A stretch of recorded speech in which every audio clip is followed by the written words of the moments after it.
Lupa nak rekod.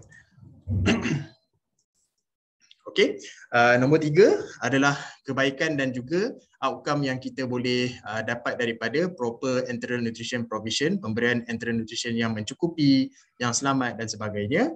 Kemudian amount dan juga timing untuk enteral nutrition ni. Maknanya sekarang ni antara yang saya akan kupas nanti, enteral nutrition ni tak semestinya hanya pada kita bagi je. Actually dia ada timing dia, sama ada terlalu awal, terlalu lewat ataupun pada masa yang sepatutnya. Nombor 5 saya akan sentuh berkenaan dengan cara praktikal untuk handle enteral nutrition product ni, feeding, semasa feeding, cara penyediaan dan juga cara penyimpanan. Okay, sebab ini juga penting kerana ia akan cara handling enteral nutrition product yang selamat amat penting untuk memastikan tak ada jangkitan kuman ataupun ada bendasing di dalam feeding patient yang akan menerukkan lagi keadaan sakit-sakit. Nombor 6, possible komplikasi enteral nutrition dan cara pengurusannya. Okey.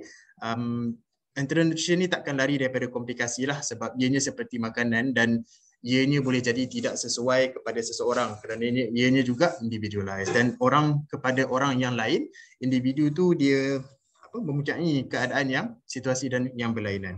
Kemudian saya akan sentuh 3 condition spesifik yang berkaitan dengan enteral nutrition yang saya percaya kenapa saya pilih feeding transition, critically ill dan juga refeeding syndrome ialah kerana saya rasa when it comes to these 3 specific condition akan ada pelbagai challenge-nya. Okey, daripada enteral nak pergi daripada tube feeding nak pergi oral, dan kalau di critically ill ada je masalah aspiration, kemudian ada je mungkin ada D5, ada propofol pada masa yang sama, jadi dia meningkatkan pengambilan kalori dan sebagainya. Refeeding syndrome ni adalah biasanya berkaitan dengan pesakit yang ada masalah malnutrition, especially to those yang moderate to severe malnutrition, yang mana bagi saya walaupun Malaysia ni ada kadar obesity yang tinggi, tetapi sebenarnya malnutrition ni dia juga cover bukan sahaja obesity tetapi dos yang underweight, undernourished dan sebagainya lah. Dan saya percaya prevalence di Malaysia adalah lebih kurang dalam 30 ke 40%, yang mana bila mana ada patient masuk, it is a large margin yang mana mungkin kita terlebih bagi feeding ataupun terlewat bagi feeding dan sebagainya. So without further ado, ini adalah topik yang saya akan kupaskan. So daripada konten ni saya harap kalau para peserta ada telah timbulnya persoalan, boleh terus tulis siap-siap, nanti boleh share semasa saya bagi perkongsian ni lah. Okey, seterusnya. Pertama sekali, basic introduction of enteral nutrition. So apakah itu enteral nutrition? Basically dia adalah pengambilan makanan melalui kita punya gastrointestinal tract lah, kita punya GIT. Okey, ia boleh jadi melalui oral nutrition supplement sebenarnya dan juga tube feeding. Okey, dan juga tube feeding. Sebenarnya mainly term enteral nutrition ni dia digunakan untuk takrifan tube feeding lah sebenarnya. Tetapi enteral product juga digunakan sebagai oral nutrition supplement untuk pesakit yang tidak ada tube lah. Okay, so bila kita berkata tentang enteral nutrition, sebenarnya bukan sahaja tube feeding tetapi kita boleh fokus kepada oral nutrition supplement.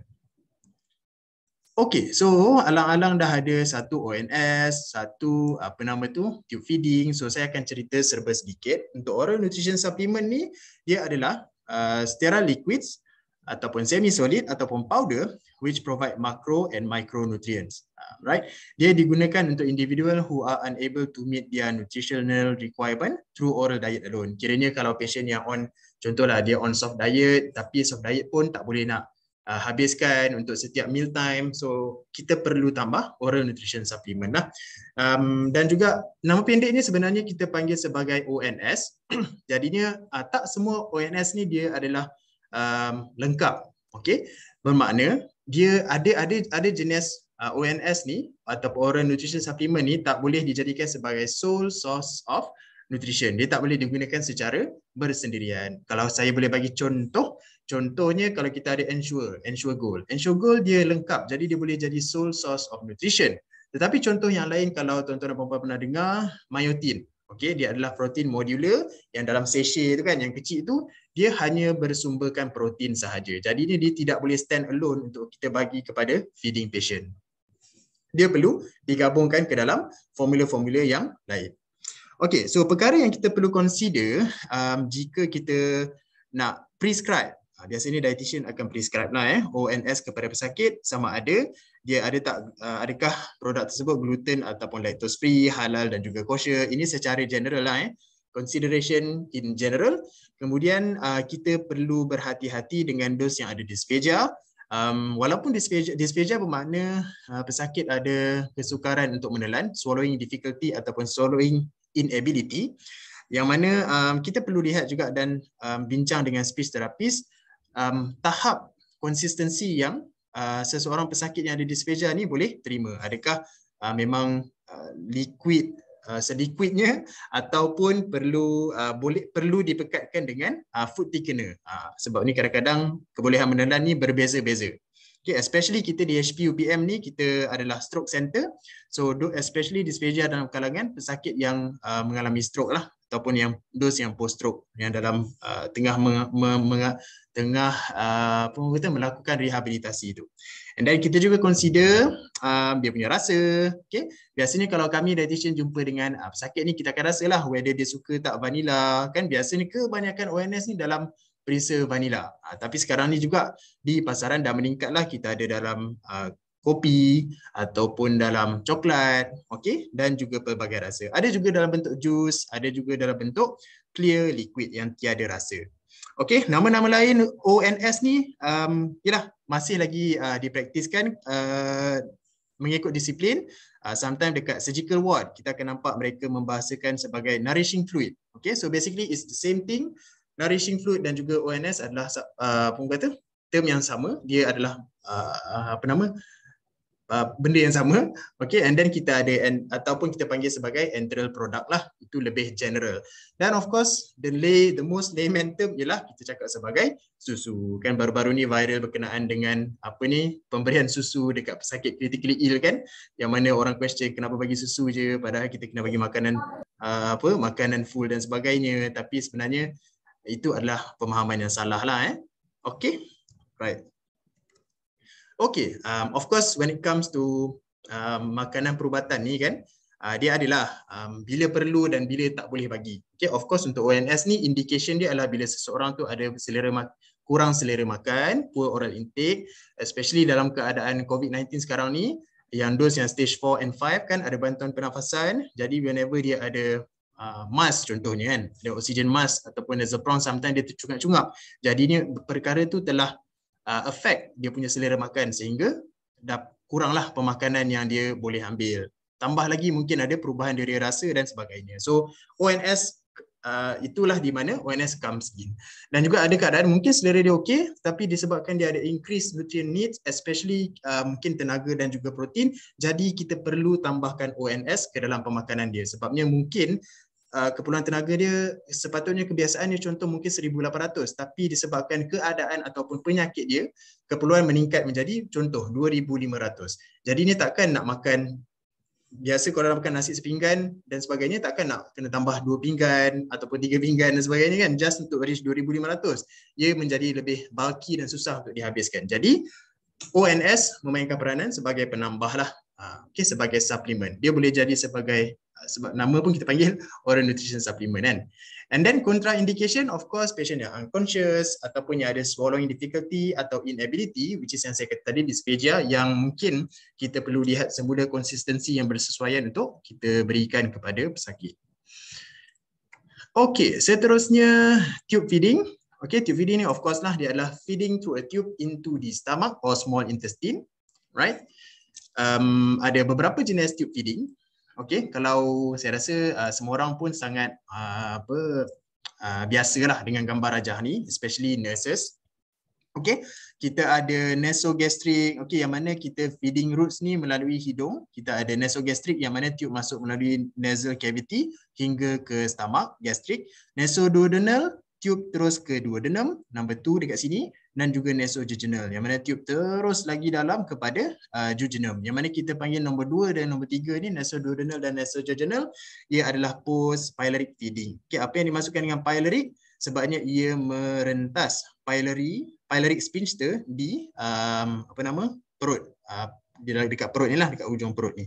And then kita juga ada gastrostomy option, yang mana tube terus directly pergi ke perut, ataupun kita ada jejunostomy, yang mana tube directly ke jejunostomy, tak perlu melalui nasal cavity, esophagus dan sebagainya. Sebenarnya selain daripada nasogastric, kita juga ada contoh orogastric. Let's say kalau nasal cavity kita tak dapat akses, jadi kita boleh masukkan tube melalui oral cavity. Okay. Alright, seterusnya kita ada delivery mode of tube feeding. Kita ada bolus yang pertama sekali, kemudian kita ada intermittent pump feeding, kita ada continuous pump feeding. Ini takrifannya lah. Untuk bolus feeding ni maknanya yang tube feeding yang kebiasaan, yang mana dia adalah feeding that is administered via syringe or gravity drip over a short period of time at a specific interval. Okay, contohnya lah macam kita bagi feeding setiap 3 jam. Yang mana setiap feeding tu kita baca-baca macam example yang saya bagi ni.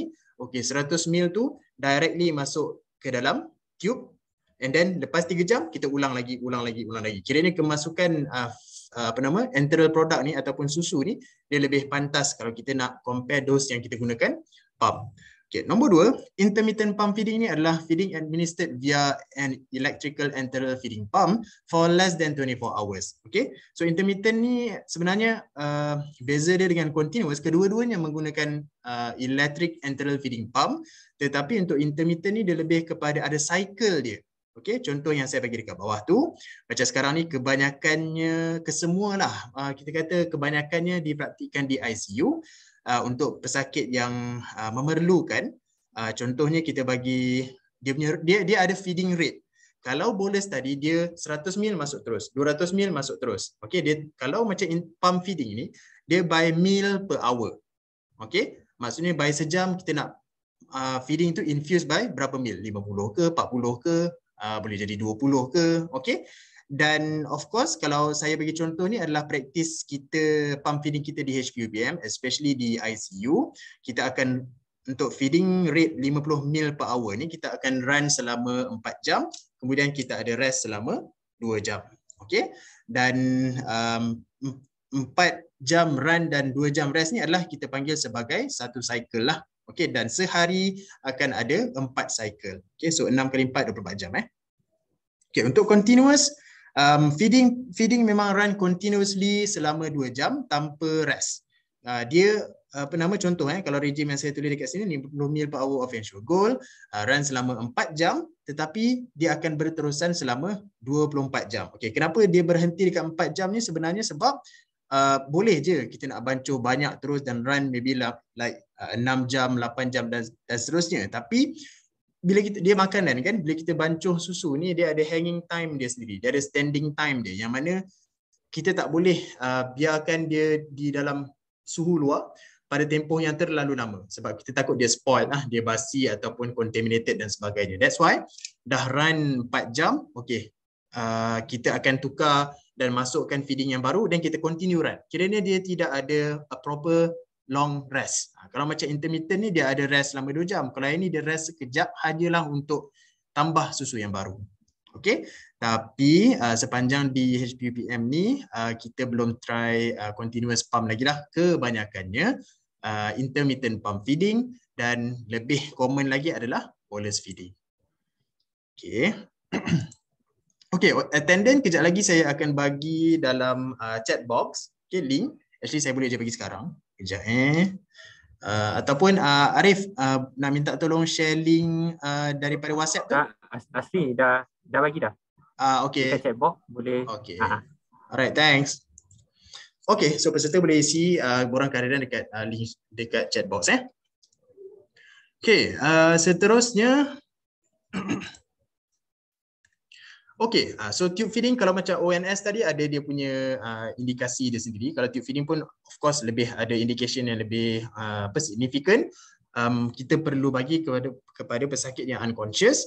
Kemudian mungkin dia ada upper GI obstruction, for example dia ada esophageal stricture ataupun tumor. So maknanya kalau makan tu mungkin makanan tak lepas, jadi kita kena pass through menggunakan tube. Nah, kalau tumor tu tidak block secara total ataupun complete. Nah, and then kalau pesakit ada swallowing difficulty, dysphagia yang mungkin agak teruk dan tak boleh nak telan walaupun konsistensi kita dah adjust, and then pesakitnya ada poor oral intake pada jangka masa yang terlalu lama. Okay, let's say lah dengan ONS pun dah seminggu, dah 2 minggu masih pengambilan kalori nutrien dia secara overall masih macam baru 40% daripada requirement, baru 50% daripada requirement. Jadi for some cases maybe kita perlu menggunakan tube feeding, or in some other cases boleh menggunakan supplemental parenteral nutrition. And then mungkin kepada pesakit yang ada head and neck trauma, dan contraindication untuk tube feeding pula ialah untuk yang ada active GI bleeding ataupun kita panggil sebagai intestinal hemorrhage yang teruk. Okay, tube feeding ni kita kata tidak sesuai lah. And then paralytic ileus. Ileus ni adalah kita kata peristalsis movement of the GI tract tu dia reduce ataupun mungkin tidak baik. Jadinya dia tidak boleh tolak push makanan for having a proper digestion. Jadi ini tidak sesuai digunakan lah. Bowel ischemia ataupun necrosis, yang ni adalah perfusion of oxygen ke dalam bukan oksigen, pengaliran darah kepada bowel mungkin terganggu ataupun berkurangan, hinggakan mungkin digestion dan absorption tidak dapat dilakukan dengan baik. That's why tube feeding juga tidak bersesuaian. Complete small ataupun large bowel obstruction dan juga high intestinal fistula loss, ini pun tidak bersesuaian. So bila mana tube feeding tidak bersesuaian, kemungkinan kita perlu consider parenteral nutrition. Okay. Okay, so kita terus kepada jenis-jenis ataupun contoh enteral nutrition products, ENP. Saya dah remark saya siap. Okay, saya bukan promote produk-produk ni, kita hanya bagi contoh untuk memudahkan tuan-tuan dan puan-puan dalam praktis. Yang pertama sekali kita panggil sebagai standard ataupun polymeric formula. Contoh-contohnya Ensure Gold, Nutrient Optimum, Osmolite. Okay, kalau di HPUPM kita ada Ensure Gold lah. Dan nama standard dan polymeric ini meaning that dia adalah produk yang standard, tiada perubahan apa-apa yang khas kepada jenis-jenis penyakit.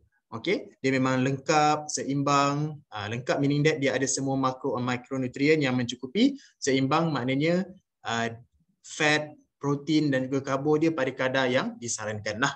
Okay. Okay, and then sebenarnya juga ONS ni kalau ayat mudah dia saya suka cakap kepada pesakit ialah seolah-olah kita makan one full course of meal, nasi dan lauk-lauk, tetapi ia dimudahkan menjadi minuman. Kalau saya cakap macam tu barulah, oh ya ke, maknanya lagi mudah lah untuk waktu dia tak ada selera dan sebagainya. Sebabnya kadang-kadang bila mereka tengok ONS ni, ialah straight away orang tak tahu ia adalah macam susu biasa kan, mungkin orang ingat macam susu Fendip dan sebagainya. Tapi sebenarnya ia lebih lengkap dan seimbang, makanya dia lebih superior daripada susu-susu biasa di pasaran untuk orang awam. So walaupun hanya minum, dapat cukup zat seperti mana makan nasi dan lauk-lauk. Itu dia punya analogi lah. Okay, next kita ada diabetes specific formula. Dia adalah formula yang khas untuk pesakit-pesakit yang ada diabetes, contoh glucosamine triple care, nutrient diabetic dan juga suplemen D lah. Seterusnya renal disease specific formula ataupun kadang-kadang tu kita takrifkan juga sebagai energy dense formula. Dia adalah produk yang khas kepada, sebab kebanyakan masa orang yang mempunyai penyakit buah pinggang ni dia perlu kontrol air ataupun dia ada restriction of fluid, ROF. Jadinya produk-produk ni dia dihasilkan untuk boleh dilarutkan secara pekat. Sebab kalau kebiasaan yang tuan-tuan dan puan-puan pernah tengok, mungkin Novasource Renal dan juga Nepro HP ni. Yang mana ini adalah jenis yang ready to drink atau kita katakan ready to use lah. Dia telah siap dibancuhkan dan dipackkan. Untuk Renopro ni pula adalah contoh powder. Yang mana dia ada selamat lah kita kata. Dia ada ability untuk kita boleh bancuh secara pekat. Mungkin scoop dia banyak, tapi air kita boleh letak sikit dan ia boleh dilarutkan dalam kadar yang sedikit sahaja. Contoh.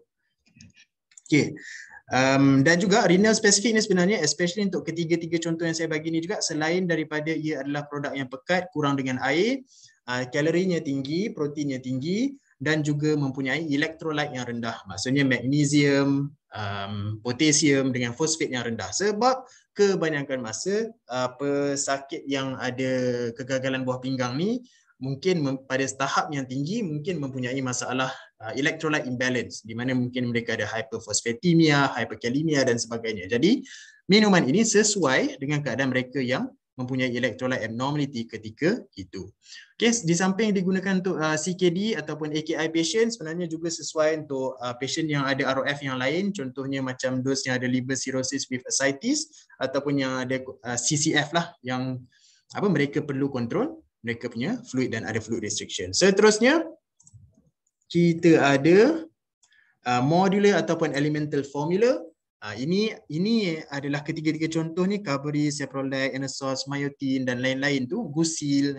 Dia adalah produk yang hanya satu source of kita kata nutrient. Okay? Kalau Carbery, kalau Ceprolite ni paling mudah, dia adalah sumber protein sahaja. Biasanya dia adalah whey protein lah.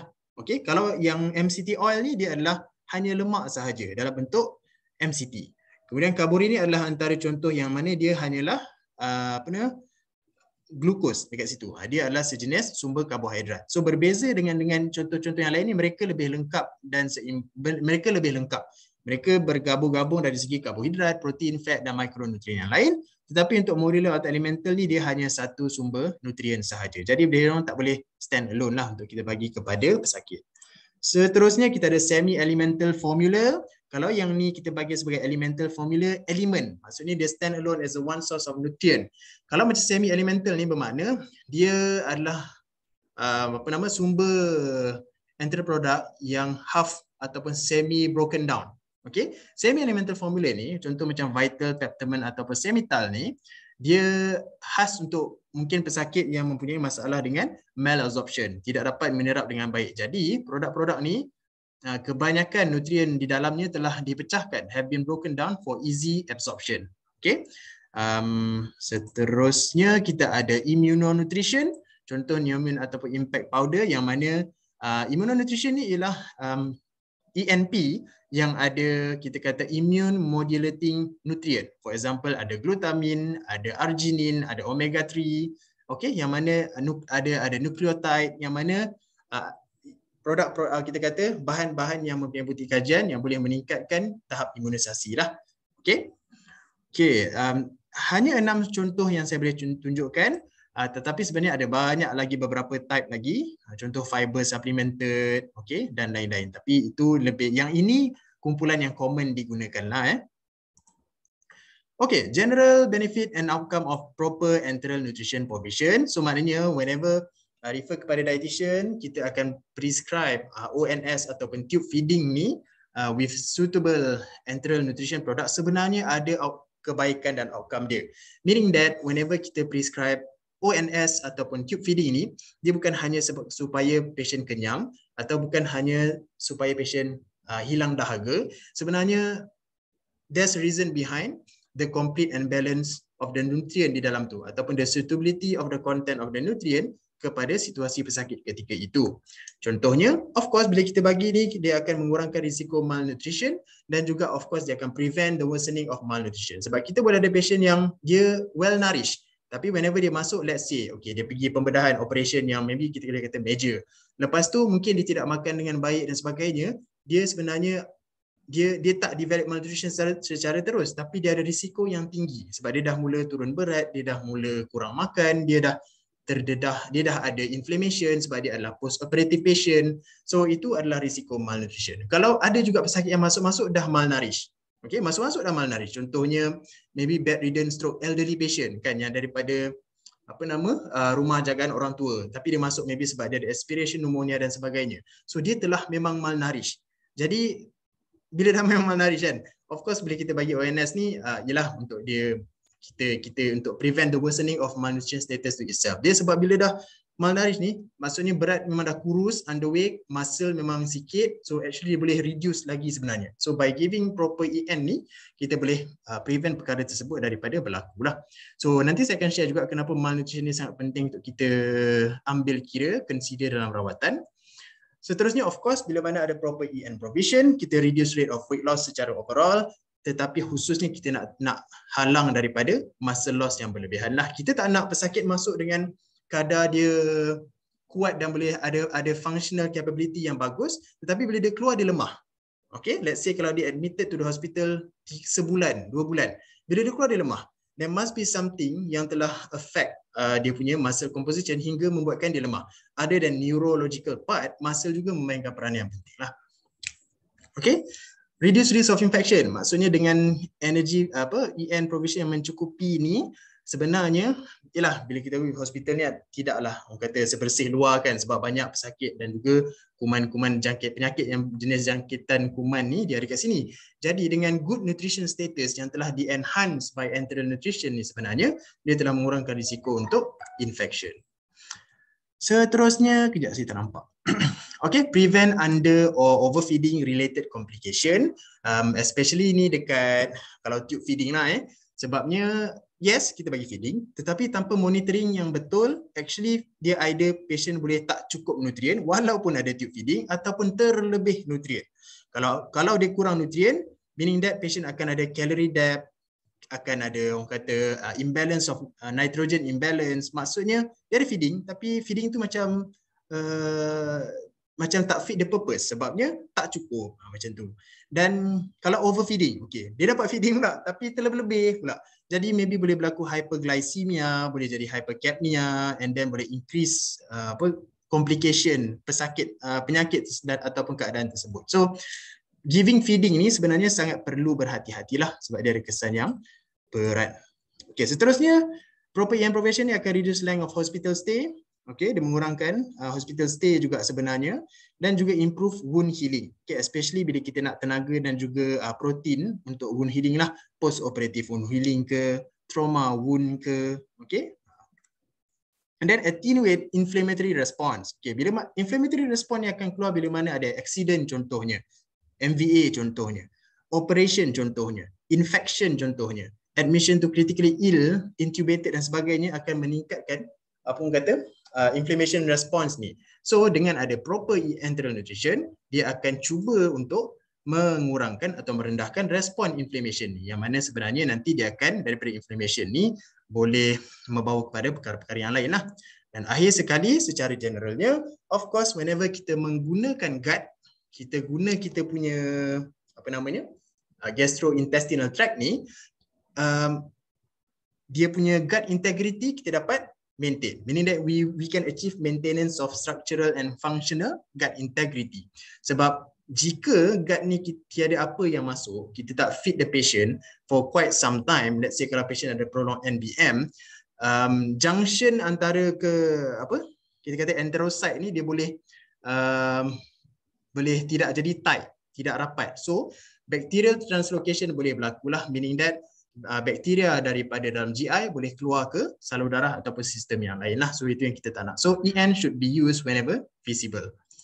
Okay, kejap saya nak tengok chat sebab ada 4. Tapi kan saya ada banyak lagi. Kejap lagi lah saya jawab.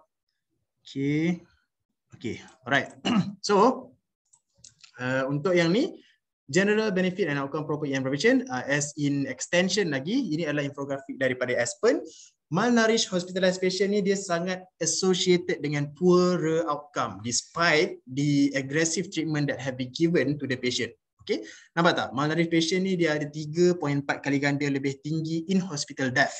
Okay, dia ada 1.9 kali ganda hospital stay yang lebih lama daripada those yang tidak malnourished. Dia ada 2 kali ganda discharge rate to long term care or rehab facility. Nampak tak? Dia dan yang satu lagi 1.4 kali ganda lebih tinggi memerlukan home healthcare services. So malnutrition ni bukan main-main lah. Kita perlu sangat berhati-hati dan particular about it. Dan selain daripada outcome secara health kepada pesakit or even the caregiver, sebenarnya ia juga memberi economic burden, yang mana tengoklah total cost associated with malnutrition stay ada 18% increase daripada 2016. Tapi ini bukan kita punya data lah tapi actually it replicates it sebenarnya. Nampak? 58 bilion, bukan sikit tu sebenarnya. And then ada 73% higher rate of hospital cost for patient yang malnutrition ni. Nampak? Cost 73 kali ganda lagi tinggi. Bukan 2 kali ganda, 73 kali ganda lagi tinggi. This means that kalau kita dapat tackle malnutrition issue ni sebenarnya, we can reduce the economic burden especially for the institution. And then kita ada readmission stay for those malnourished, add ada 10,000 more to hospital stay cost sebenarnya. So nampaklah not only to health outcome but also to the economy. So malnutrition bukan perkara main-main ya. Okay, seterusnya general recommendation of amount and timing of EN. Okay, tadi kita dah settle on the outcome dan benefit. So kalau amount ni sebenarnya dia bergantung kepada keperluan nutrien dari segi energy, protein, fluid dan sebagainya. So kita tak, of course standard practice ialah kita, let's say kalau tube feeding kita start dengan 50 ml, step up pada 100 dan generally patient mungkin dapat dalam finally maksimumnya adalah 250 ml per feeding ataupun 300 ml per feeding. But then again, whether actually that 200 ml of total feeding itu cukup ataupun tidak sebenarnya, itu yang menjadi persoalan. Okay, mungkin fluid wise dia cukup, tetapi things yang lain, for example energy, protein dan sebagainya, it's either kurang ataupun terlebih sebenarnya. So dia juga bergantung kepada anthropometry and nutrition focus physical status. For example, adakah kalau patient tu underweight, mungkin kita perlu beri lebih kepadanya. Kalau dia obese, maybe kita kena provide hypocaloric high protein feeding kepada dia. Kalau dia malnourished, macam mana pula? Itu perkaranya. And then state of illness. Kalau dia pada fasa acute, semasa critical illness, tak semestinya kita provide 100% kepada mereka. Ataupun semasa initiation of feeding for malnourished patient, kita tak perlu bagi secara agresif sebenarnya. Walaupun kita nampak, kurusnya pakcik ni. Tapi tak semestinya kita, okay, bagi dia feeding laju-laju. Tak semesti sebenarnya. Nanti saya akan cerita lebih lanjut lagi untuk refeeding syndrome. And then kita ada nutrition related biochemical data. Kita perlu tengok juga dextrose, electrolyte, renal profile, adakah patient tengah hyperglycemic dan sebagainya. So kalau berkenaan dengan feeding volume or rate dan juga dia punya kenaikan, increment rate-nya adalah untuk tube feeding, starting tube feeding with clear fluid is unnecessary sebenarnya. Kebanyakan masa sebenarnya boleh je start terus bagi, let's say 50 ml of ensure gold. Not necessary to give 50 ml of clear fluid dulu, only then nanti baru nak bagi ENP. Sebab that one sebenarnya tiada bukti kajian, and it is safe to give terus start with ENP directly.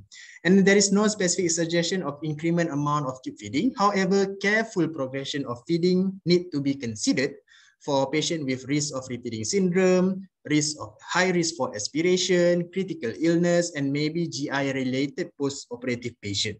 Okay, and then for ONS pula, depends on patient preference. Despite kita ada kalori yang kita nak achieve, tapi sebenarnya kita kena lihat semula patient preference, dia suka ke tak, dia ada mood nak minum ke tak, acceptance kan. Kadang tu ada produk yang rasa dia macam payau sikit. So bagi kita macam okay, kita bagilah sebab ni sesuai untuk dia, tapi whether dia boleh accept ataupun tidak. And then toleration, swallowing and self-feeding ability. Kadang-kadang kita ada pesakit ke atas tu tapi dia tak boleh self-feed. So we might need to think about other consideration to incorporate with it. Okay. Okay, kemudian selain daripada amount, kita ada timing. Of course, early enteral nutrition sangat-sangat baik. Enteral nutrition kita mulakan seawal mungkin. Ingat seawal, tapi tak semestinya sebanyak mungkin. Mungkin awal tapi sikit. Itu contoh yang saya akan ceritakan nanti. So, kalau ICU, saya bagi contoh ICU dalam masa admission 24 to 48 hours, the first admission of yang 24 ke 48 jam ni, tiada contraindication. Jadi, boleh jika pesakit itu tak ada contraindication, meaning that patient is stable, hemodynamically stable dan tak ada masalah lain, so start the feed.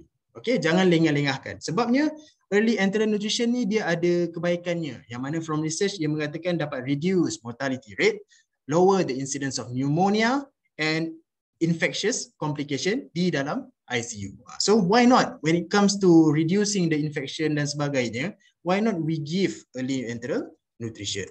And then saya ada contoh dari untuk berkenaan dengan surgery patient. Kita sentuh berkenaan early ONS ataupun tube feeding after surgery. Okay. According to ISPEN punya guideline 2017 or 18 for surgery, if I'm not mistaken, it should be immediately start. Okay, hours after surgery. Again, jika tiada contraindication. Sebabnya early ONS ni dia akan associate with reduced infection complication, pneumonia, ICU admission, insulin resistance. You know, post surgery, patient akan maybe develop stress-induced hyperglycemia, meaning that patient is having insulin resistant. So by starting early, giving enteral nutrition sebenarnya dia akan mengurangkan that problem, and also GI complication. Now, perioperative nutritional therapy should also be initiated without delay if it is anticipated that the patient will be unable to eat for more than 50% from requirement for more than 5 to 7 days perioperatively. Let's say lah kita ada makcik Kiah yang masuk untuk surgery kan. Okay, tapi nampak gaya ni pun macam dah lemah sangat. Makan pun alah berapa-berapa sudu je. So kita tengok keadaan dia macam kita boleh anticipate. Okay, nanti kan nak buat x-ray lah apa semua, nanti kan nak operation. So secara perioperatively banyak gangguan dan mungkin patient ni akan makan kurang dalam tempoh lebih daripada seminggu lah kita kata. So why not start nutritional therapy? It's either kita bagi ONS ataupun tube feeding. Okay, kesian makcik tu kan, apa masuk-masuk kurang makan. Okay, so why not kita bantu dia dengan enteral nutrition. Okay, now timing. Do not normalize unnecessary prolonged NBM. Bukan saja-saja kita tak boleh fast patient terlalu lama. Antara reason yang kita tak nak adalah macam yang saya ceritakan berkenaan dengan the tight junction of the GIT tu. Kita tak nak berlakunya bacterial translocation. Whenever feasible, without contraindication, gunakan kita punya GI. Okay, now and then feeding in the 24 hours following surgery helps to reduce post-operative complication and attenuate the magnitude of the inflammatory response and nitrogen losses post-operatively. Kemudian, fasting for diagnostic tests or procedure should be minimized to limit propagation of ileus. Okay, ini yang kita tak nak lah, kiranya pengurangan the peristalsis tu, dan untuk prevent adequate nutrient delivery. Di sini ada, saya ambil daripada Medical Nutrition Therapy Guideline, Malaysian Medical Nutrition Therapy for Critically Ill Patient. Dia ada memberikan contoh lah guideline lah, kalau pre-operative, feeding guide-nya macam mana. Okay, adakah perlu patient fast like 24 hours before that? Okay, not necessary. Sebab again, the concept kita nak minimize the fasting time. Post-operatively, provide EN within 24 hours. Okay, and then kalau ada procedure yang tak perlu fasting unless involve airway ataupun GI tract kan, kadang-kadang tu mungkin tak perlu, tak membuat prosedur berkenaan airway atau GI tract pun kan, tapi dah kena NBM pula. Okay, right, and then seterusnya untuk timing ni, careful with certain patient situation. Example macam saya cakap tadi, acute phase during critical illness, patient with risk of repeating syndrome, early phase of short bowel syndrome. Meaning that timing ni bukan sahaja bila nak mula, awal atau lewat, tetapi adakah timing ni kita kena memikirkan, okey, kena bagi cepat-cepat. So itu juga antara perkara yang kita perlu ambil kira lah. Okay, seterusnya, practical aspect of EN handling, preparation and storage. Okay, ini ada akronim ke? Analogi, akronim. Be Alert. Be Alert ni adalah sebuah akronim daripada kempen yang dimulakan oleh Nestle Healthcare Nutrition and Aspen untuk promote safe enteral feeding. Dan this alert stands for infografik ini sebenarnya. Okay, so practice Be Alert. Ingat Be Alert sebenarnya. A meaning that kena ada aseptic teknik semasa menyediakan enteral nutrition. So for preparation and delivery of enteral formula perlu aseptic, practice good hand washing technique, wear glove when handling feeding tube, avoid touching can tops, container opening, spike and spike pot. Okay, sebab kita tak naklah itulah tempat yang kita akan buka, tutup dan sebagainya kan. And then label enteral equipment. Untuk L ni, actually kami jabatan dalam proses untuk ke arah sana. Buat masa ni kita tiada label lagi, tapi kita akan go ahead untuk this practice. And then E, elevate head of bed. Okay, yang ni saya percaya kebanyakannya praktis perkara ini whenever possible. Sebabnya dia boleh mitigate the risk of reflux and aspiration of gastric content. Okay, so avoid giving feeding in fully supine position. And then to R, for right patient, right formula and also right tube. So match formula and rate for patient to patient feeding order. Verify enteral tubing set connects formula container to feeding tube. And then last kali T ni kita trace all lines and tubing back to patient. Maksudnya semuanya betul lah. Avoid misconnection. Dan juga only enteral to enteral connection sahaja. So be alert. Ingat be alert. Seterusnya, tadi tu kita lebih kepada for safe enteral handling. Now adalah hang time. Kita perlu consider macam saya cakap awal tadi, dia adalah makanan. Meaning that dia ada satu tempoh yang mana ia sesuai digunakan. Okay, so kalau kita tengok dekat sini, okay, ada 3 jenis. Kalau kita bahagikan kepada sterile status, Kita ada non-sterile, non-sterile dan sterile. Type of formula biasanya yang powder ni dia dikategorikan sebagai tidak sterile. Sebab whenever dia perlu kita bancuh kan, whenever kita buka, okey, dah terdedah dan expose lah kan. So dia adalah non-sterile punya produk. So contoh powder ni, kalau yang powder biasa ni, Ensure-Gol, Nutrient dan sebagainya. Kalau dos yang aditif ni, itulah yang kecil-kecil, yang sachet ataupun dia jadi tambahan di dalam feeding, Myotin Plus, Myotin, Ceprolect, Gusil. Dan hang time, things yang kita kena prepare sendiri ni hanya 4 jam. So this justifies kenapa feeding kita buat, kalau kita buat intermittent pump feeding ataupun continuous pump feeding tu, okey, susunya hanyalah untuk kadar 4 jam sahaja. Sebab kalau lebih, kemungkinan nanti ianya tidak selamat kerana telah spoil. Okey, kalau yang jenis sterile ni memang dos yang ready to use ataupun ready to drink. It's idea of the term, RTU ataupun RTD, Nepro, Novasource, Busana RTD, okey, yang telah memang dalam bentuk cecair liquid tu lah. So dia boleh bertahan 6 hingga 8 jam. Okey, tetapi semua ni 4 jam, 6 hingga 8 jam bagai ni adalah pada room temperature. Jika kita simpan di dalam fridge, dia boleh bertahan selama 24 jam. Okey. So ini untuk hang time. Sekejap saya nak check. Kejap ya. Okey. Okey, bagi yang tak dapat access link Google Drive tu, kena gunakan email UPM. Cuba guna email UPM. Okey, lepas tu saya sambung semula. Okey, untuk storage pula, immediate feeding of freshly prepared formula is very important. Maksudnya once kita dah prepare, terus guna secara fresh, jangan biar dia hang terlalu lama, takut nanti masuk habuk ke apa benda ke serangga, kita tak nak. Formula should be exposed to room temperature for no more than 4 hours, after which they should be discarded. Formula reconstituted in advance should be immediately refrigerated. Maksudnya let's say kalau kita nak buat in advance, kita kena refrigerate dahulu, tak boleh biarkan di luar. Dan discard, bila dah refrigerate macam saya kata tadi, dia perlu dispose selepas 24 jam jika tidak digunakan. Store unopened commercially available liquid enteral nutrition formula under control condition, maksudnya dark, dry, cool, okay. Dan juga kita perlu monitor expiry date. Again, ia adalah makanan, meaning that dia ada expiry date dia juga. Okay. Untuk preparation, okay, ini contoh preparation yang kita nak sarankan, sebab kadang-kadang tu, yalah, dietitian ada pelbagai cara tulis regimenya. Contoh yang saya bagi kat sini, ini antara cara yang adalah 2 scoop nutrient diabetik tambah dengan air, yang mana total volume dia kita akan dapat 100. Ada juga dietitian akan tulis 2 scoop nutrient diabetik tambah 100 ml air. Maksud dekat situ ialah at the end of the day the volume should be 100 ml. Okay, no more than that or no less than that. Okay, so kita tengok step by step. Step pertama, okay, tambah 2 scoop enteral formula tadi tu, and then make sure the powder is level dekat scoop tu lah. Maksudnya tak perlu membumbung. Whenever membumbung, kemungkinan ada lebih kalori, lebih protein dalam tu lah. So kena ingat benda tu. So kalau patient DM dapat, bila nanti dia hypoglycemia, contoh. Kedua, apa yang kita boleh buat ialah add warm plain water sufficient enough to dissolve the powder. Do not use hot water. Whenever kita guna air panas tu, nanti berkeladak tu nanti. Okay, dan juga do not add until full volume yet. Kalau macam contoh yang saya bagi dekat sini, air itu hanya sampai 80 ml saja. Despite sebenarnya target kita adalah 100 kat sini kan. Ada reason dia. Sebabnya actually kita nak stir dulu. Stir well until mix kan. Okay. Bagi dia telah larut dengan baik ataupun almost 100% larut.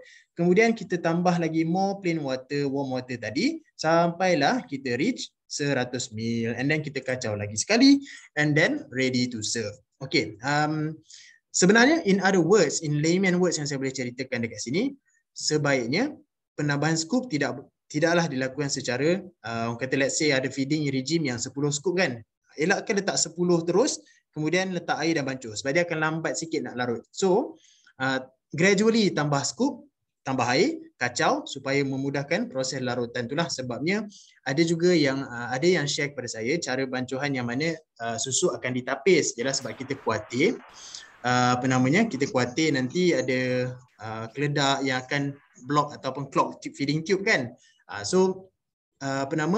Jika kita tapis, actually nutrien ONS punya serbuk tu akan berkurang, meaning that kalori dan zat lain juga akan berkurang. So sebaiknya kita tak menggunakan tapisan. So make sure kita kacau sehingga larut dengan baik. But at the end of the day, kalau nak tapis for safety measure, boleh, tapi seeloknya janganlah terlalu banyak yang telah tertapis tu. Otherwise, patient tak akan dapat 100% of the ENP yang kita berikan. Okay. Okay, kalau tadi kita dah fokus kepada handling, preparation dan juga storage. Now kita nak tengok possible complication. Complication ni sebenarnya ada banyak lah. So saya fokus kepada yang commonly in hospital. So diarrhea, aspiration, overfeeding related complication dan juga clogged tube. Tapi clogged tube. Okay, and then so first kali diarrhea. Okay, the first thing about diarrhea ni, jangan withhold feeding sehingga cause dia kita telah tahu. Kita dah tahu reason dia, only then nak withhold lah. Kalau cause tu betul menyebabkan patient diarrhea. Jika kita tak tahu lagi, jangan withhold. Sebabnya kerana again kita tak nak patient ada any nutrient debt, kekurangan. Kita tak nak patient ada fast punya, orang kata berpuasa pada certain tempoh kan. Sebab dia diarrhea, okay, kita puasakan dia. Kalau boleh kita nak minimize the fasting period tu sendiri. Sebab then again whenever patient ada diarrhea ni, dia akan ada banyak nutrient loss, especially fluid dan juga electrolyte. So bila dia dah ada loss yang banyak, at the same time kita fast dia tanpa kita tahu sebabnya, actually dia akan menurunkan lagi the nutrition status of the patient and may leads to malnutrition. Dan kalau patient yang memang dah malnourished, apa lagi yang akan berlaku, lebih teruk lah kan sebenarnya. Okay, so ini adalah kita kata workflow daripada Medical Nutrition Therapy Guideline for Critically Ill yang Malaysia punya 2017. Okay, kalau kita dapati patient develop diarrhea, so kita tak perlu stop ataupun reduce the feeding. Continue as it is. Investigate dulu. Adakah patient ada Clostridium difficile infection? So if there is, kena treat the infection. Clostridium difficile ni dia wujud selepas prolonged use of antibiotics or even multiple prolonged use of antibiotics, kan? And then jika diarrhea ni medication induced, so review and plan the alternative. Jika feeding contamination is suspected, so adhere semula kepada aseptic techniques in handling of enteral nutrition. Okay, so kalau sebelum ni maybe bancuhannya tidak kata bersih, so kena revise semula lah. Okay, so jika diarrhea resolve, then kita perlu continue similar feeding regime. Jika tidak, okay, kita boleh start dengan fermentable soluble fiber supplement dalam divided dose sehingga 24 jam. Ini yang kalau kebiasaannya kepada dietitian, kita akan start dengan gusil lah. Okay, 10 to 20 grams of fermentable ni. Dan juga kita boleh juga consider peptide formula jika sebenarnya yang berlaku tu disebabkan malabsorption. Okay, penyerapan nutrien daripada ENP itu tidak baik. So why not kita try peptide formula lah. Dos yang macam contoh Peptamen, Semital ataupun Vital. Okay, itu contoh-contoh yang kita available lah. Alright. So ada beberapa challenge lah yang mana kadang-kadang ada certain practice untuk kita dapatkan Clostridium difficile ni memerlukan tempoh yang lama. Dan kadang-kadang tu patient maybe dia perlu juga ubat tu. Jadinya macam kalau kita macam seolah-olah tiada alternatif ataupun tidak boleh review. So actually kita di atas setelah berbincang kita boleh mulakanlah either gusil, maksud saya fiber ataupun peptide formula jika bersesuaian. Okay, so ini adalah senarai ubat common medication that is associated with diarrhea in enterally fat patients. So kita ada again kalau tengok kat sini drug classes ada GI agent, antibiotic, usually antibiotic lah yang famous, but actually not only that, kita ada pelbagai lagi contoh-contoh yang mungkin menyebabkan diarrhea. So kita ada laxative kan, kadang-kadang patient is on apa nama ubat tu, sirap lactulose and then kadang-kadang patient juga maybe ada prokinetic macam Exelon lah apa tu semua kan. So kita kena tengok balik lah. Okay. Now, selain daripada diarrhea, yang common juga ialah aspiration. Okay, aspiration ni ialah bila staff nurse akan check aspiration sebelum bagi feeding kan. So ada berapa banyak volume yang telah ditarik kan. So actually kita refer kepada the gastric residual volume. So GRV in short. GRV ni adalah takungan volume di dalam stomach. Okay, saya tak ingatlah physiologically apa nama area ni, tapi dia ada the pool dekat stomach tu sendiri. Okay, so actually GRV ni does not correlate with the risk of pneumonia, regurgitation or aspiration sebenarnya. Okay, kenapa saya point out this point? Sebabnya pneumonia and bacterial colonization of the upper respiratory tract was more closely linked to aspiration of contaminated oropharyngeal secretion than regurgitation and aspiration of contaminated gastric content. Okay, so sebenarnya whenever ada kita tarik dan ada certain volume yang maybe tidak terlalu significant, sebenarnya tidaklah kita kata okay, patient ni ada high risk for pneumonia or sebagainya kan. Sebabnya from these randomized control trials yang banyak telah dilakukan, they show that raising the cutoff value of GRV up to 250 to 500 ml did not increase the incidence of respiration, regurgitation, vomiting or even pneumonia. So sebab kita nampak lah ada unnecessary feeding withhold or feeding interruption due to aspiration yang let's say 100 ml ataupun let's say 150 ml atas justification yang mana feeding masuk 100, aspirate 50, which is half of the feeding given, but it doesn't work that way anymore. Sebabnya let's say kalau kita bagi feeding 100 ml pun, bila kita tarik let's say keluarnya 150, tadi masuk 100 keluar 150. Keep in mind that sebenarnya ada juga gastric content di dalam perut. So that's why mungkin ada penambahan dari segi volume. As long as dia bukan coffee ground dan yang ditarik tu adalah milk curd, it should be safe lah. Dan as long as the amount tidak melebihi daripada 500 ataupun kalau dia melebihi daripada 250 tetapi ia tidak berlaku secara berturutan, okay, dah jadi sekali episod, second episode, third episode dan sebagainya, okay, as long as that does not occur, should be fine sebenarnya. So the acceptable GRV level should be decided based on the available evidence and consensus among healthcare practitioner in an institution. Okay, saya faham situasi pesakit di antara disiplin berbeza. Surgery mungkin lebih nak berhati-hati kan, those yang involve maybe upper GI or even lower GI. Maybe kalau jenis yang di critically ill, okay pun ada kadar yang kita perlu tengok. So bincanglah, kita perlu berbincang untuk tengok whether okay ke tak kita nak terima 250 dan ke atas ataupun macam ni lah amount yang dicadangkan oleh the evidence. But then again, it is served to have a higher threshold sebenarnya. Okay. So, ini adalah workflow guideline daripada medical nutrition therapy for critically ill patient actually. Guide yang mana dia cerita berkenaan aspiration. Let's say kalau kita start enteral nutrition, kita tengok okay, GRV dia lebih daripada 250 ke tidak. Okay, kalau tak, dia kurang, kalau dia kurang daripada 250, maksudnya kita boleh return balik GRV itu ke dalam feeding dan increase enteral nutrition seperti mana regime yang telah disediakan, yang telah kita plan tadi. Okay, that's kalau risau dengan bila kita dah tarik tu macam tak bersih je kan, but actually dia masih dalam kondisi seperti condition yang daripada kita ambil daripada stomach, meaning that whenever kita tarik, letakkan di dalam bekas yang bersih, kalau boleh yang sterile, only then untuk kita transfer semula ke dalam patient. Okay, sebab kalau kita tarik, ia hanya milk curd dan amount dia tidak banyak dan kita buang, so patient does not receive 100% seperti mana yang dietitian telah plan or doktor telah plan untuknya. Let's say okay, patient ni dapat feeding, kita dah plan 1500 kal tapi disebabkan ada buang 100 ml, 200 ml, so dia dah berkurang. So kita sebenarnya actually ada underestimation dekat situ lah.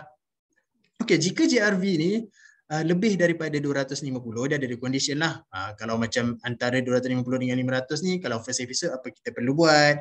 Okay, biasanya doktor memang cepatlah untuk kita mula dengan Maxolon, okay, dan juga kita monitor, okay, review medication jika ada yang mungkin delay gastric emptying, and then kalau berlaku lagi, so kita perlu tambah lagi prokinetic agent, tapi feeding rate itulah continue kan, jangan kurangkan dulu. Kalau berlaku lagi, maybe kita boleh consider mengurangkan feeding rate tersebut lah. Okay. Kalau jenis yang GRV lebih daripada 500 ml, of course yang ni lebih, yalah dah terlalu banyak kan, takkan yang ni pun nak kita selamat kan. So boleh consider withholding the EN for 6 hours, mulakan prokinetic agent, jika masih berlaku kita boleh withhold dan tambah prokinetic, dan last sekali jika masih berlaku kita perlu consider postprandial feeding ataupun kita perlulah memulakan parenteral nutrition jika yalah EN ni dah nampak tak selamat, banyak sangat dia punya GRV kan, so boleh consider PN lah. Okay, itu aspiration settle. Okay. Seterusnya, overfeeding related complication. Overfeeding is life threatening, that's it. Okay, meaning that dia bukan perkara yang kita boleh, feeding ni bukan perkara yang kita boleh increase sewenang-wenangnya. Okay, sebabnya the clinical signs of overfeeding ni, it could be hyperglycemia. but it is not easy to be determined. Sebabnya, of course, whenever hyperglycemia could be due to excessive feeding, satu, could be due to stress induced, could be due to medication. For example, kita ada COVID patient sekarang ni on DEXA, steroid dan sebagainya, bukan DEXA, dia on dia on steroid, so dia boleh menyebabkan hyperglycemia. But then again, it is best to be cautious on the feeding, we should give right amount of nutrition lah. Azotemia, hypertriglyceride, usually hypertriglyceride kita monitor dekat parenteral nutrition lah kan. And then ada electrolyte imbalance, okay, maybe produk yang tidak bersesuaian kepada pasien yang ada masalah electrolyte imbalance, for example macam saya cerita tadi, CKD or AKI patient, mungkin boleh menerukkan lagi electrolyte imbalance, mungkin hyperphosphatemia boleh jadi lebih teruk, hyperkalemia boleh jadi lebih teruk. Okay, boleh juga berlaku immunosuppression, alteration in hydration status, hepatic steatosis and difficulty weaning from mechanical ventilator. So elakkanlah overfeeding, sebabnya yes, dia boleh menyusahkan untuk patient from weaning off from mechanical ventilation.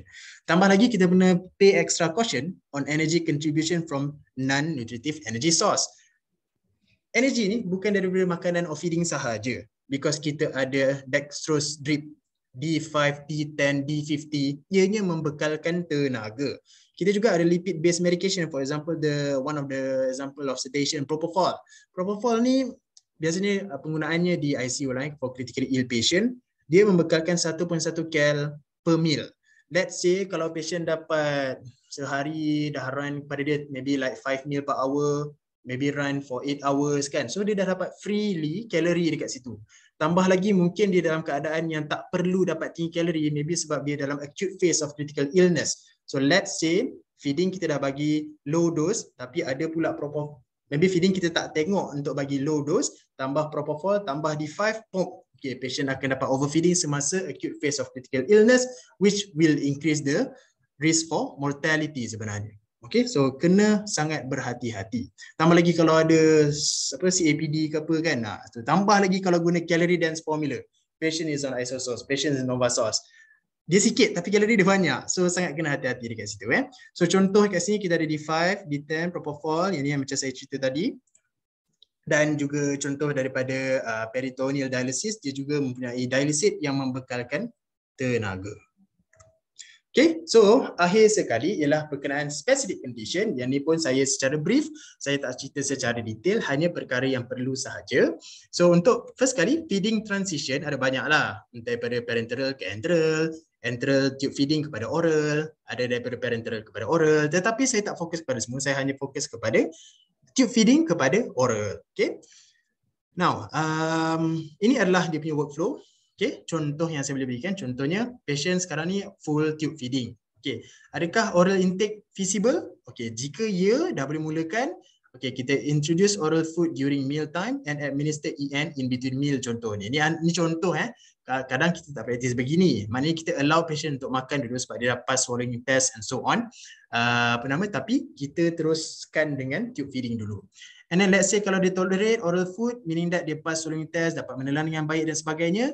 So kita increase oral food and reduce enteral nutrition accordingly. Nampak tak? Enteral nutrition or tube feeding dia masih ada. Not that kalau patient dah boleh telan dengan baik beberapa sudu cecair, kita dah boleh cabut rice tube dia. It is not work like that. Sebab kita perlu tengok amount. That's why kalau kat bawah ni, does oral intake alone provide 60% of requirement? Jika tidak, kita kena masih patah balik ke atas ni.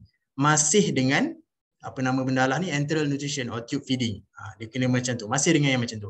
Sebab let's say kalau patient boleh menelan pun, tapi sebenarnya bersudu dia and then tube dah off, patient boleh mempunyai risiko malnutrition yang tinggi lah. Pasalnya dia masih belum boleh tolerate pada amount yang selamat. Selamat dekat sini adalah 60% daripada requirement tu sendiri. Okay, maknanya kalau dia boleh several tablespoon sahaja baru, okay, saya sangat sarankan untuk maintain the tube dulu. Okay, maintain the tube dulu sampai patient boleh improve that dengan bantuan ONS dan sebagainya lah. Okay, kalau dah dapat more than 60%, only then kita stop EN dan optimize our intake to achieve requirement. Okay, of course perlu ada kerjasama doktor, dietitian, speech therapist, phospholic assessment, and then ensure adequate hydration during feeding transition. Then again sebabnya itulah semasa transit tu kan, kalau tube dah off awal, okay, kita nak bergantung kepada dia punya hydration ataupun pengambilan fluid tu dah hanya daripada oral. Tu yang saya kata, kalau dia hanya boleh several tablespoon saja, patient might not have a good hydration status lah, because tube pun dah tak ada kan.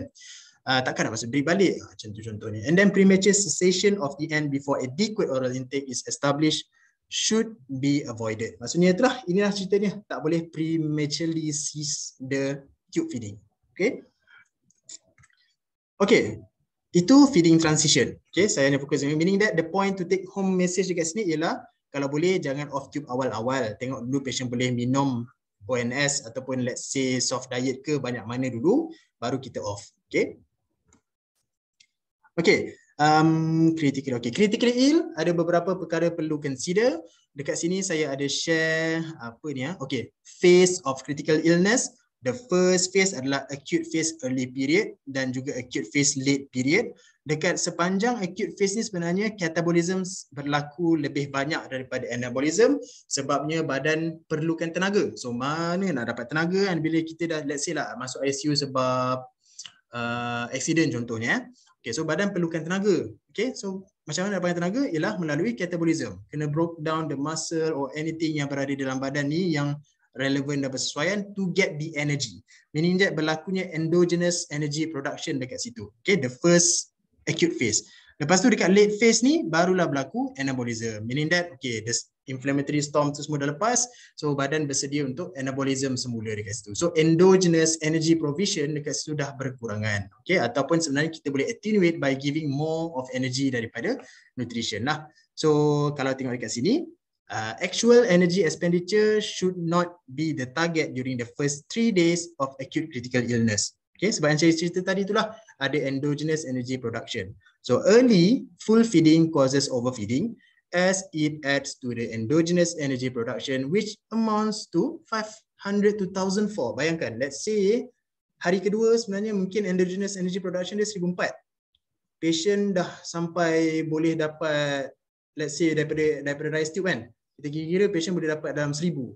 So tambahnya endogenous tu patient dapat pada hari kedua 2400 kcal. Sangat-sangat overfeed. So increase again risk of mortality dan other complication yang kita tak ingini sebenarnya. Okay, and then deleterious effects such as increased length of stay, ventilation duration and infection rates if exogenous nutrients are administered on top of this endogenous production. Ini yang saya kata tadi itulah. Okay, and then early full feeding also increases the risk of refeeding syndrome for malnourished patient. Then again, adakah patient yang sangat malnourished ni kita kena bagi cepat? Meaning that sekarang ni tak boleh. Kita kena introduce secara perlahan dan gradually. Okay, ini adalah summary of the recommended nutrition therapy kepada pesakit critically ill. Nampak?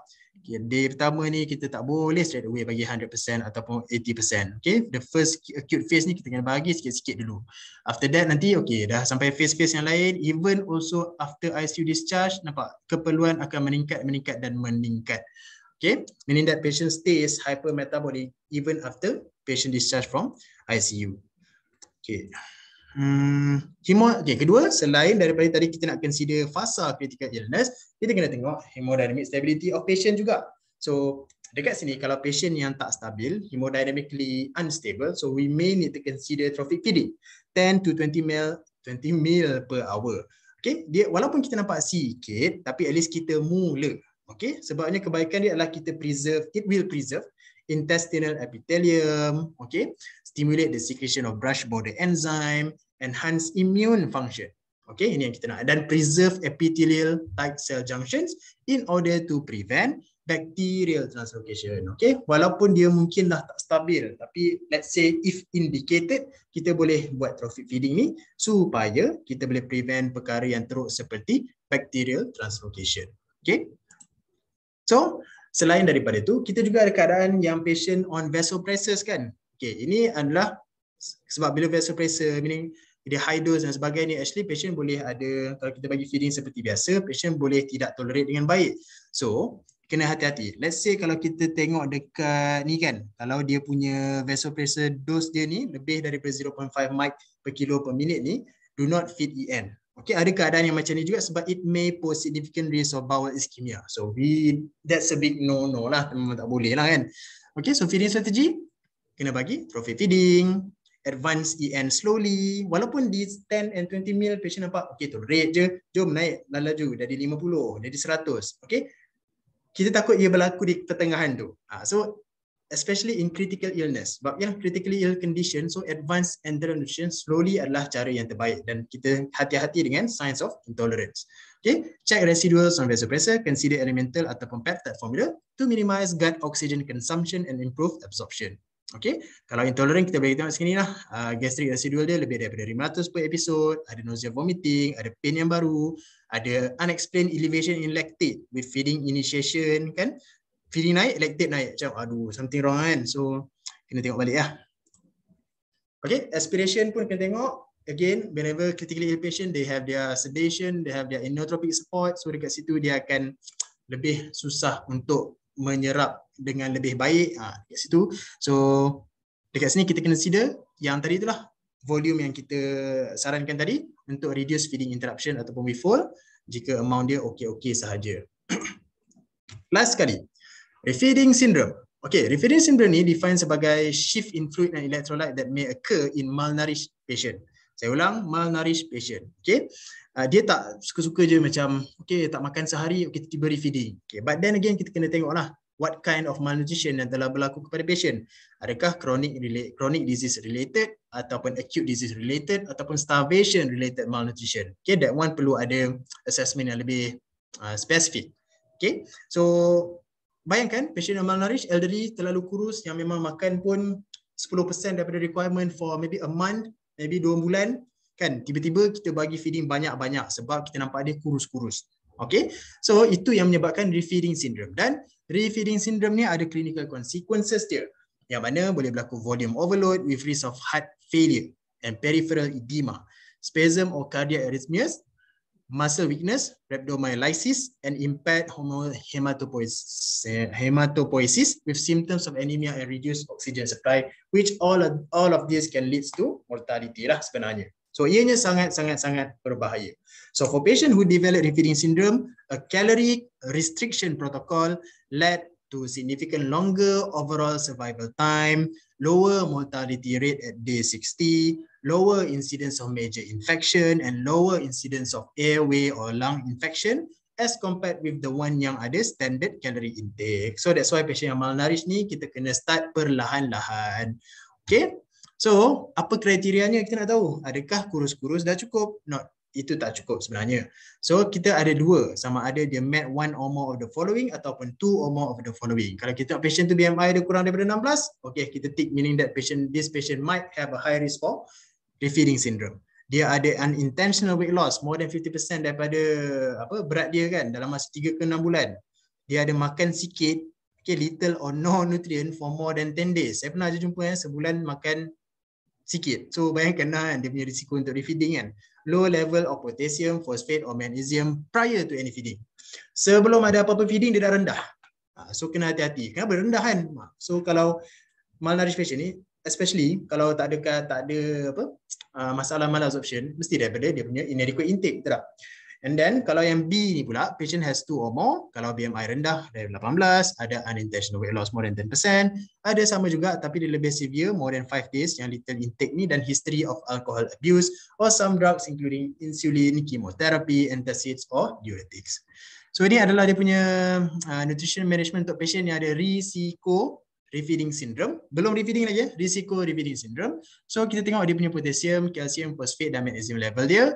Sebelum mulakan, untuk the first 10 days, kalau boleh kita boleh provide thiamine 300 mg daily, vitamin B complex 3 times a day, balance multivitamin trace element supplement once daily. And then maximum 10 cal per kilo per day and increase slowly to achieve requirement by 4 to 7 days. So untuk feeding ni kita kena bawa bersabar lah jangan rushing saya nak naik kan. Okay, sikit-sikit at least dia dah mula nutrition dekat situ. Okay, kalau untuk severely malnourished kan, maybe kita kena bagi 5 cal per kilo until that level. Okay, and then kita provide oral, enteral or intravenous supplement. Of course untuk for correction lah, potassium, phosphate, magnesium dan sebagainya, dan juga kita monitor lah sambil-sambil bagi feeding tu, sambil-sambil kita monitor electrolyte dia dan juga fluid balance and cardiac status. Okay, so ini pula kalau kita nak confirm, okay, confirm lah patient ni refeeding syndrome kan, at the start of nutritional support. dia punya electrolyte dia severely low. Kan, less than 2.5, less than 0.23 for phosphate, and magnesium is less than 0.5. And then berlaku juga peripheral edema or acute circulatory fluid overload, disturbance to organ failure including respiratory failure, cardiac failure, pulmonary edema. Let's say macam patient dah dapat enteral nutrition secara agresif, tiba-tiba pula macam makin worsen keadaan organ-organ dia kan. So maybe kita perlu lihat balik kepada feeding yang telah diberikan lah. Dan of course ini bukan judgement dietitian sahajalah, kita akan berbincang bersama-sama dengan doktor yang merawat untuk confirmkan. Yalah, kadang-kadang ni mungkin sebab malabsorption dan sebagainya, so tak boleh nak kata refeeding semua benda refeeding kan. Okay, so kalau kepada management, kalau dah berlaku refeeding ni pula, okay, confirm patient refeeding, so reduce current nutrition support to 20 kcal per hour. Ini kalau feeding rate yang guna pump lah kan.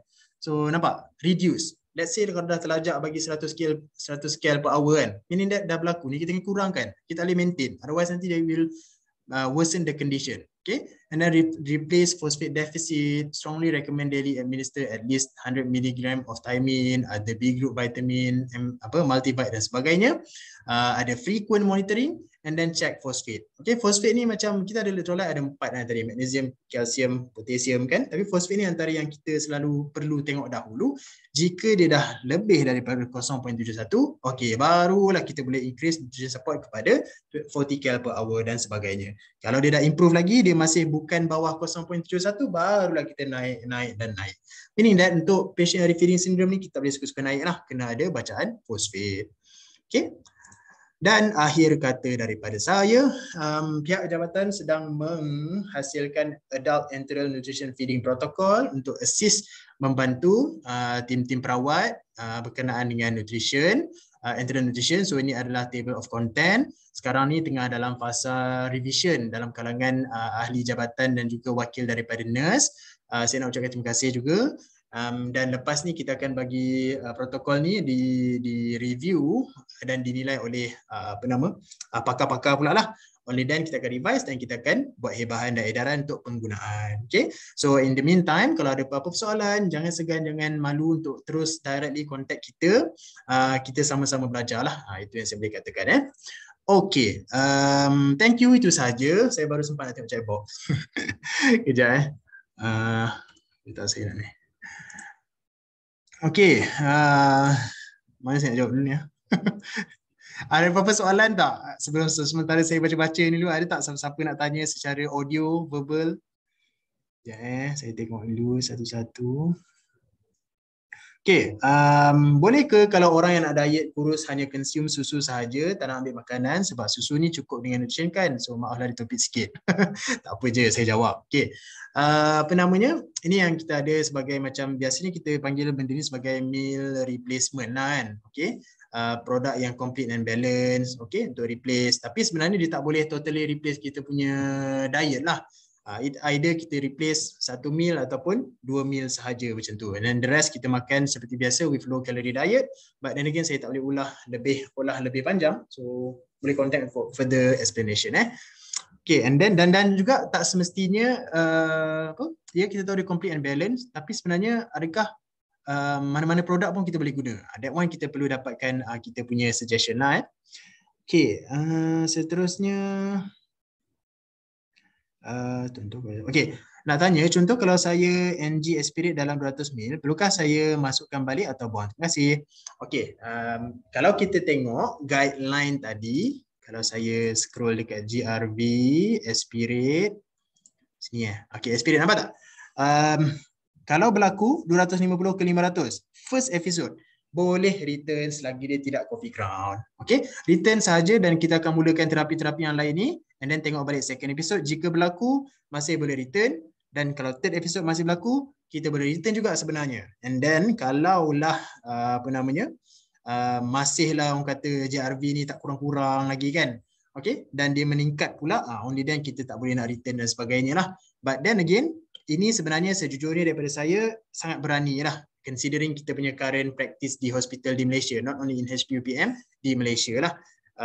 Tak ramai yang boleh accept this amount of volume. So then again, perlu discuss dalam kita punya tim perawatan lah bersama-sama whether to accept or not. Okay, tapi itulah evidence pun dah kata yang it is safe to accept that sebenarnya. So why kita nak membazir nutrien yang diberikan sedangkan evidence dah ada. Gitu. Okay.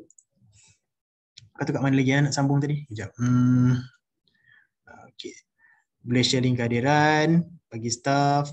Sekarang petang saya nak tanya Cik Azri untuk size feeding tube. Macam nak pilih yang paling sesuai, 15 ataupun 16? Yang lebih kecil atau yang besar? Okay, maaf yang ni saya tak tahu. Okay. Yang ni saya tak dapat nak jawab lah. Yang ni minta maaf. Sebab biasanya yang ni saya tak dapat jawab. Okay, next. Kejap Kalau ada kawan-kawan dietitian lain nak jawabkan pun boleh, saya lalukan. Okay. Ada probiotik. So yang aspirate tu contohnya 100 ml, perlu masukkan semula atau buang. Okay, kalau 100, amount milk curd kan. Amount tu lagilah rendah sebenarnya. So masukkan semula. Okay. Saya Cik Azri nak tanya, kalau doktor refer to review feeding sebab hypernatremia, ada possible ke due to overfeeding from rice tube feeding? Sebab patient ada brain injury. Hypernatremia might be due to this kan. Jadi boleh ke kalau saya consistent the feeding dulu dan increase water in flushing to rehydrate? Atau perlu ke change formula to renal formula terus? Sekarang ni patient on nutrient diabetic. Okay, ni patient sekarang ni. Boleh jelaskan target macam mana in day untuk patient macam ni? Okay, kita selalu juga lah jumpa patient hypernatremia dekat semasa kalau kita tengok patient yang COVID ICU, dia hypernatremia. So doktor akan increase flushing dan sebagainya. Let's say saya rasa kita boleh maintain, tetapi jika ia persistently tak improve dengan flushing, actually kita boleh change to produk yang ada lower sodium content lah. Kalau bukan renal formula pun, maybe kita boleh guna other products yang lebih rendah sodium dia daripada produk yang sekarang digunakan. So boleh tanya dietitian lah berkenaan tu, kita akan cuba kirakan. Sebabnya kalau kita bagi renal tanpa dia ada masalah renal at the same time dan sebagainya, macam okay, electrolyte dia pula dapat kurang masa tu kan. Electrolyte lain-lain dia dapat kurang pula yang tak ada masalah tu. So itulah yang kita kena consider.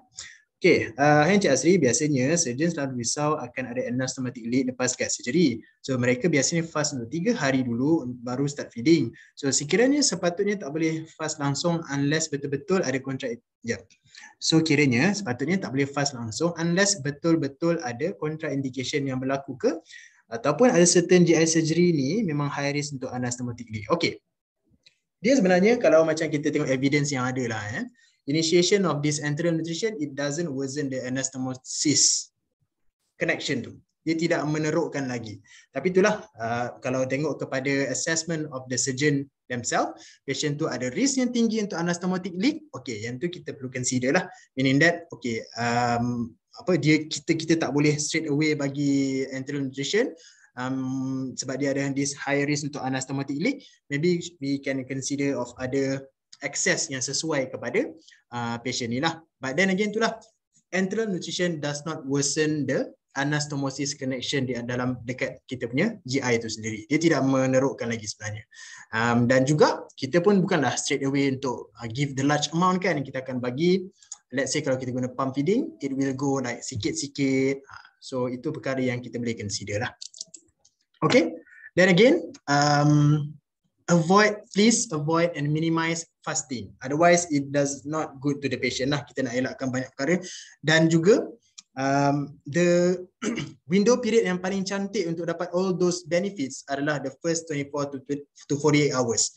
Let's say kalau kita dah lepas level 24 to 48 hours to feed the patient, walaupun kepada trophic feeding yang sikit-sikit tu, kita tak dapat all those clinical benefits yang saya present tadi itulah. So dia ada window period itu yang sangat kita kata goal untuk digunakan lah. Alright. Okay, ada apa-apa soalan lagi ke? Audio ke? Message ke? Sekejap. Okay, saya stop share lah ya.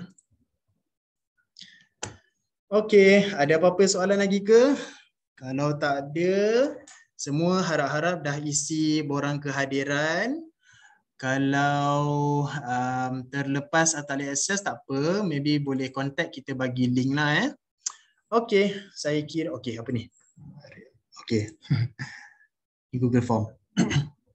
Okay kalau tak ada apa-apa, saya rasa Terima kasih sebab turut serta dalam saya punya webinar anjuran pihak jabatan. Sebabnya of course insya-Allah saya rasa kita ini bukan kita tak akan buat sekali lah. Kita akan buat secara berkala dan kalau ada nak buat lebih urgent dengan permintaan insya-Allah kita boleh attend. Dietitian pun bukan seorang. Kita boleh bekerjasama pasal enteral nutrition ni lah. Dan insyaAllah mungkin nanti kita boleh include things like macam parenteral nutrition, management of malnutrition, kita boleh tengok dengan lebih spesifik lagi. Okay, so akhir kata daripada saya, terima kasih, minta maaf kalau ada salah silap. InsyaAllah semoga bermanfaat yang saya kongsikan hari ini. Okay, terima kasih semua. Assalamualaikum.